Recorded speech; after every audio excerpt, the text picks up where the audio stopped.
Three kinds of people. ఒకళ్ళేమో యేసుని నమ్ముకున్న వారు, విశ్వాసులు. రెండో వాళ్ళేమో అంటే ఇంకా రక్షణలకు రాని వారు. వారు ఎవరంటే మేక గొర్రెలు కబాహాస వాళ్ళు గోడ అందాం. గొర్రెలు గ్రేటెస్ట్ ఆఫ్ ఆల్ టైమ్ అనుకోండి. మనం తెలిస్తే ఏమంటామో.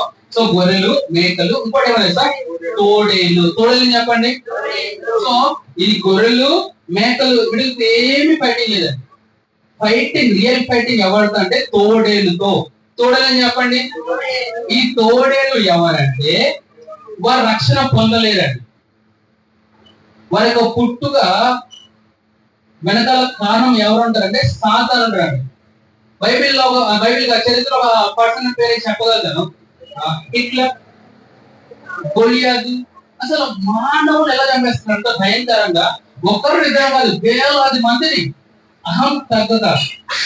ఓకేనా? సో అటువంటి వారు ఉంటారండి. సో ఇప్పుడు గొర్రెలు ఎవరో, మేకలు ఎవరో, తోడలు ఎవరో ఎలా కనిపెట్టగలుగుతాం?